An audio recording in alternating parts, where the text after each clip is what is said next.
Hi.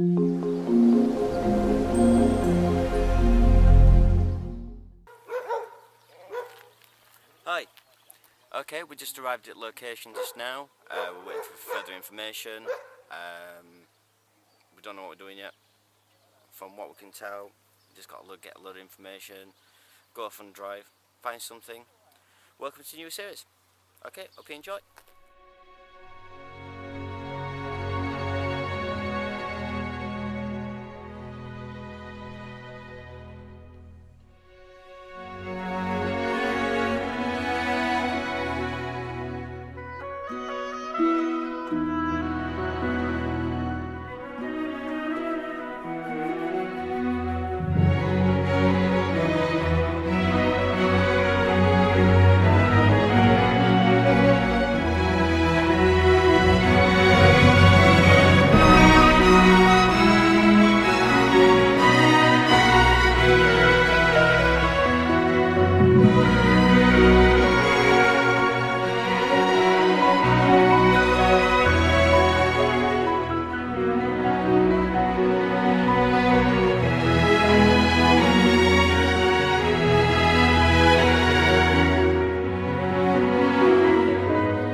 Okay, we've had the phone call, we got our location. All we can Ready do. to go. Yep, it's time to go, do you think? Yeah. Right, Ready we'll see to you in a minute. start. Okay.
arrived at Kimbolton.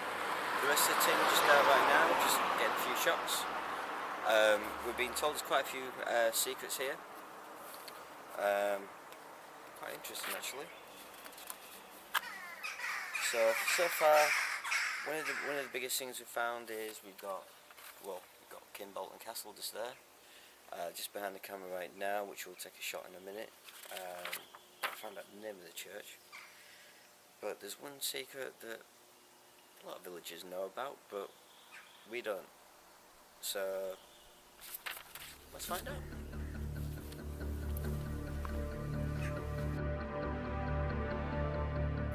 As we arrive on the first location within Kimbolton, which is St Andrew's Church, the earliest reference to a church and priest at Kimbolton appears on the Domesday Survey of 1086, although the oldest portions of the present church are the 13th century nave arcades. We can be confident that a church existed on this site long before the Norman conquest in 1066.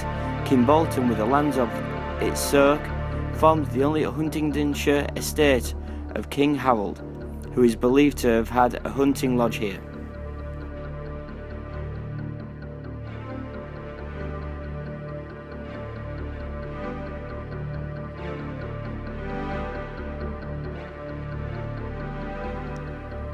At the time of the church probably consisted of a simple wooden nave and sanctuary, which may well have been rebuilt in stone during the wave of church building which followed the Norman invasion. After the Battle of Hastings, the manor was fortified to William I, and in 1086 was granted to the Warren family, Earls of Surrey. Over the next 6 centuries, it passed through the hands of many of England's greatest families. One of the most influential owners, in local terms, was Geoffrey Fitzer, Earl of Essex, and Chief Justice to King John, who constructed the first castle on the present site, and in 1200 received a charter to hold a market and fair.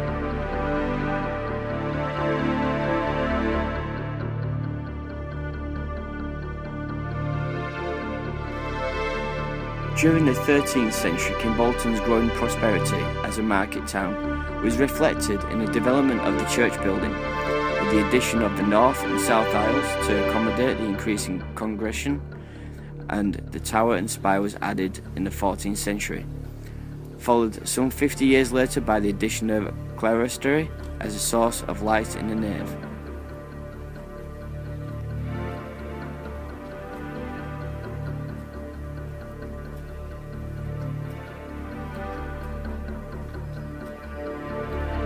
In the late 15th century, the south aisle was rebuilt and the south porch and chapel added, all in then fashionable, perpendicular Gothic style. Similar work on the north aisle followed in about 1500, effectively completing the construction of the building.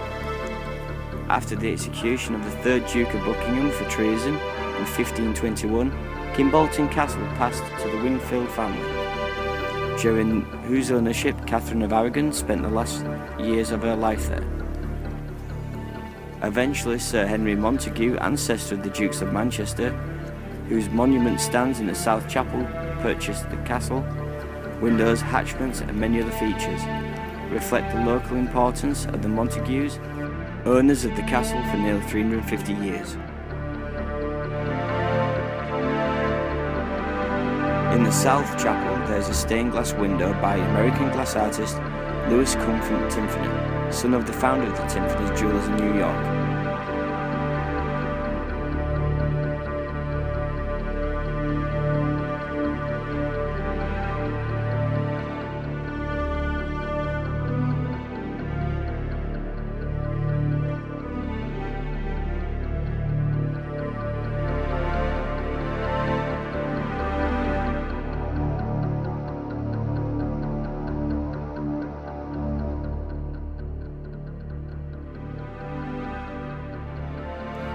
The main road through Kimbolton bends through 4 tight right angles in quick succession. Originally, the road travelled directly through the outskirts of the village, nearer to the River Kim to the north.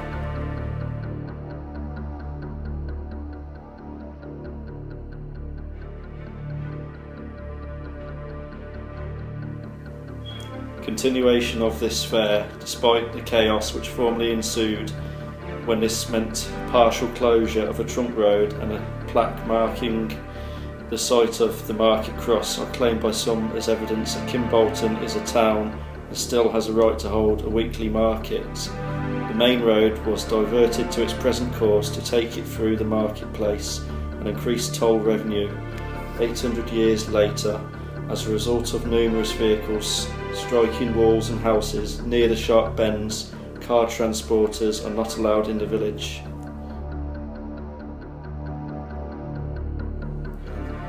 In 1200, a prominent local landowner, Geoffrey Fitz Peter Earl of Essex and Chief Justice to King John, who constructed the first castle on the present site, received a royal charter to hold a market fair in Kimbolton. There is still a fair every September, known as the Statute Fair, referred to affectionately by locals as the Statty.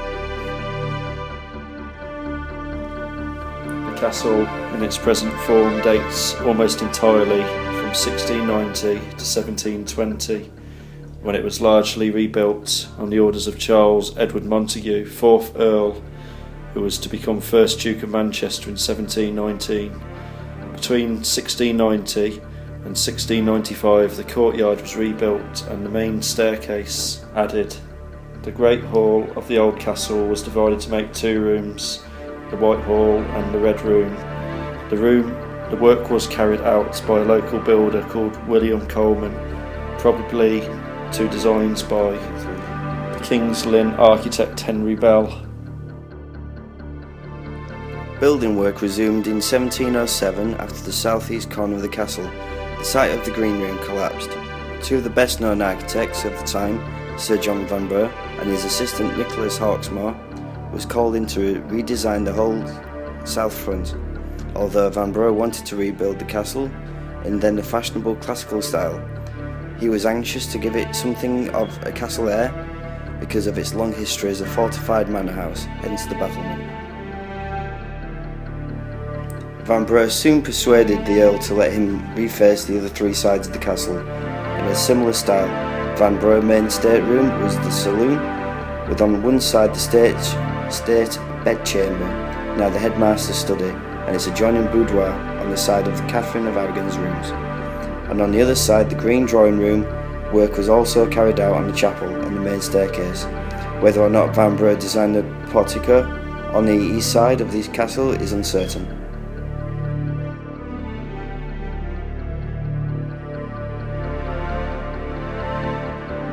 In 1708, the Earl of Manchester brought over to England the Venetian painter Giovanni Antonio Pellegrini to decorate the newly built rooms. His most important paintings can be seen on the wall and ceilings of the main staircase. In particular, the small musicians' gallery on the upper flight of stairs is regarded as one of the finest wall paintings in England. Other work by Pellegrini includes the chapel wall paintings, the ceiling of the boudoir, and a portrait of the Earl's children in the Whitehall.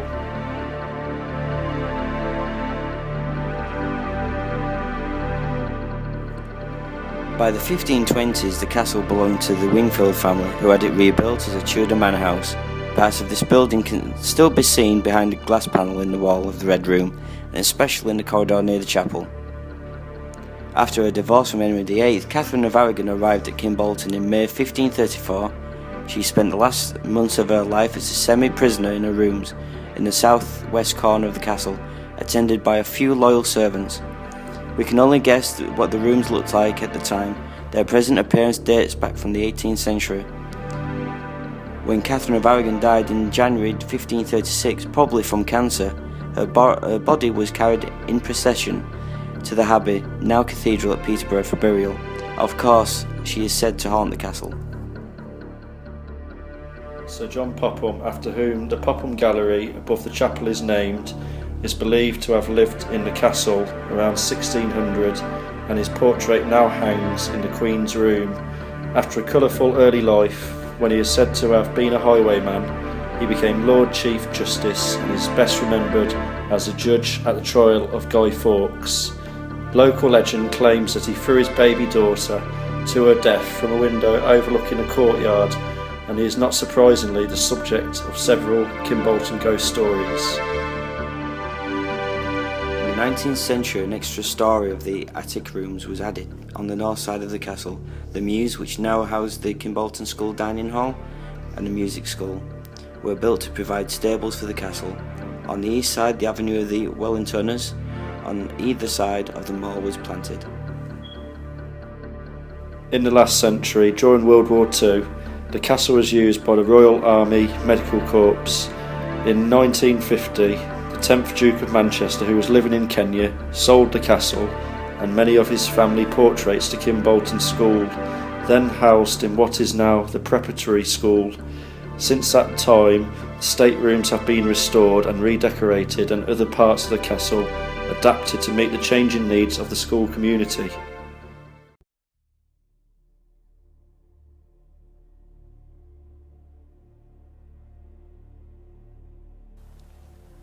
Okay, just leaving Kimbolton Castle, we just had to quickly relocate.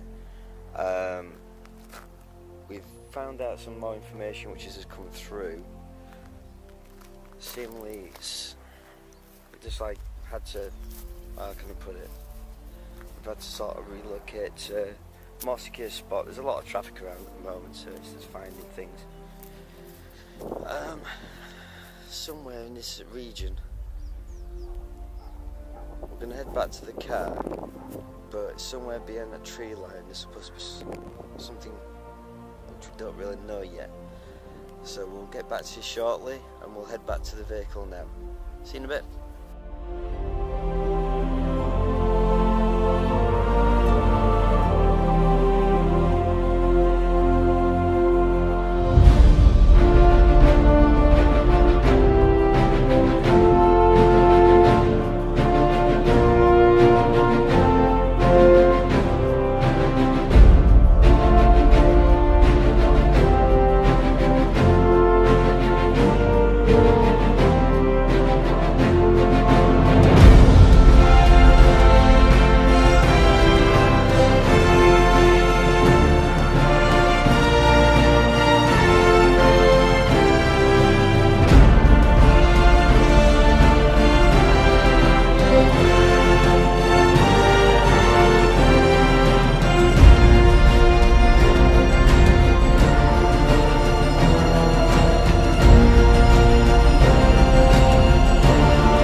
Well, here we are. We found the secret. Turns out it was an old American Air Force base. This is the final bit what we got. So, shortly there'll be a short documentary, say what we found, and hope you enjoy.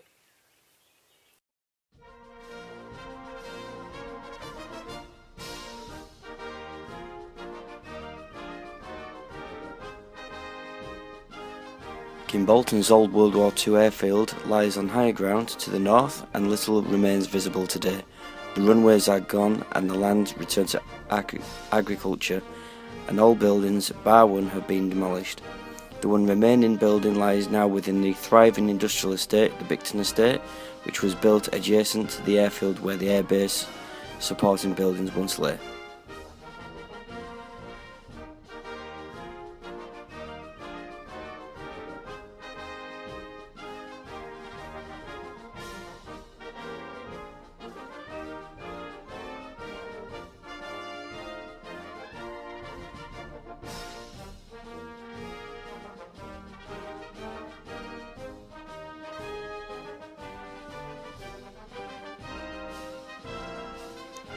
The airfield, Army Air Force Station 117, was constructed as a base for the RAF aircraft in 1941 with a 1,340 yards long main runway. After the airfield was taken over by the 8th Air Force, the runway was strengthened and extended to 2,000 yards. At the same time, the number of stands was increased from 30 to 50. New crew quarters were built on the south side of the airfield, close to the town of Kimbolton. Hangar accommodation consisted of 2 standard T2 hangars, dispersed on the western and southern sides of the airfield.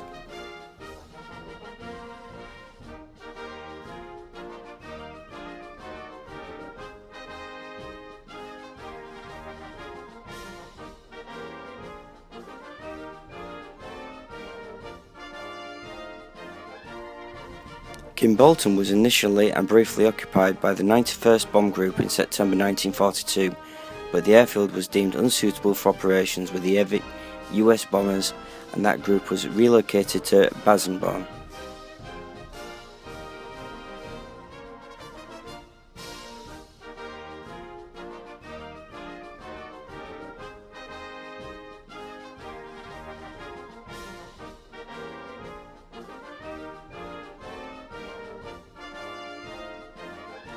Between May 1943 and June 1945, the airfield was the home of the US Air Force 379th Bombardment Group, which operated B-17 bombers.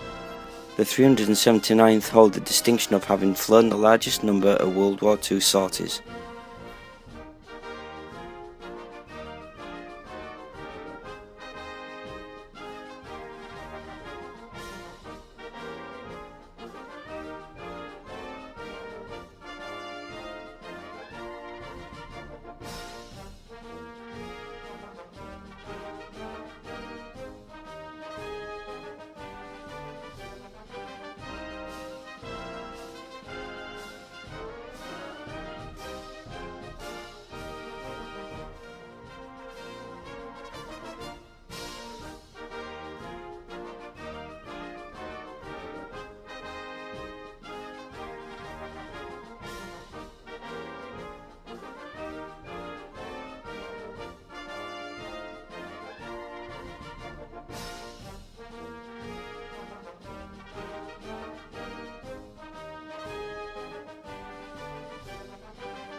The Memphis Belle, a Boeing-built B-17F 10BO US Air Force serial number 41-24485 was added to the US Air Force inventory on July 15, 1942 and delivered in September 1942 to the 91st Bomb Group at Dowfield, Bangor, Maine.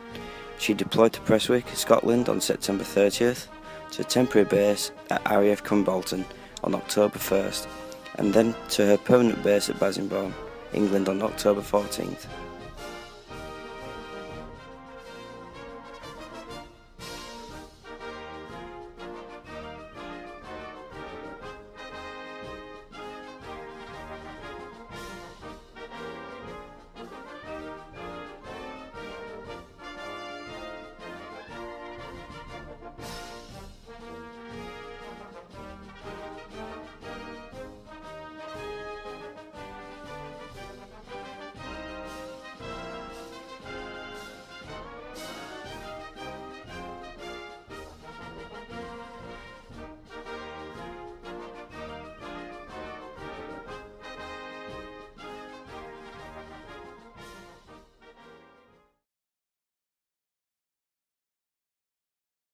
Charlie Brown was a B-17 Flying Fortress pilot with the 379th Bomber Group at Kimbolton, England. His B-17 was called Ye Old Pub and was in a terrible state. Having hit by flak and fighters, the compass was damaged and they were flying deeper over enemy territory instead of heading home to Kimbolton. After flying over enemy airfield, a pilot named Franz Stigler was ordered to take off and shoot down the B-17. When he got near the B-17, he could not believe his eyes. In his words, he had never seen a plane in such a bad state. The tail and the rear section was severely damaged and the tail gunner wounded. The top gunner was all over the top of the fuselage, the nose was smashed and there were holes everywhere. Despite having ammunition, Franz flew to the side of the B-17 and looked at Charlie Brown, the pilot. Brown was scared and struggling to control his damaged and bloodied stained plane. Aware that they had no idea where they were going, Franz waved at Charlie to turn 180 degrees. Franz escorted and guided the stricken plane to and slightly over the North Sea towards England. He then saluted Charlie Brown and turned away back to Europe. When Franz landed, he told the CO that the plane had been shot down over the sea and never told the truth to anybody. Charlie Brown and the remains of his crew told all at their briefing, but were ordered never to talk about it.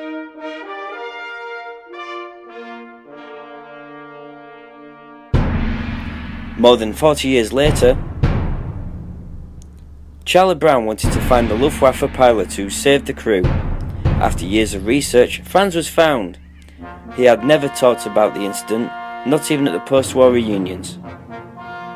In 1990, they met in the USA at the 379th Bomber Group reunion, together with 25 people who are alive now, all because Franz never fired his guns that day.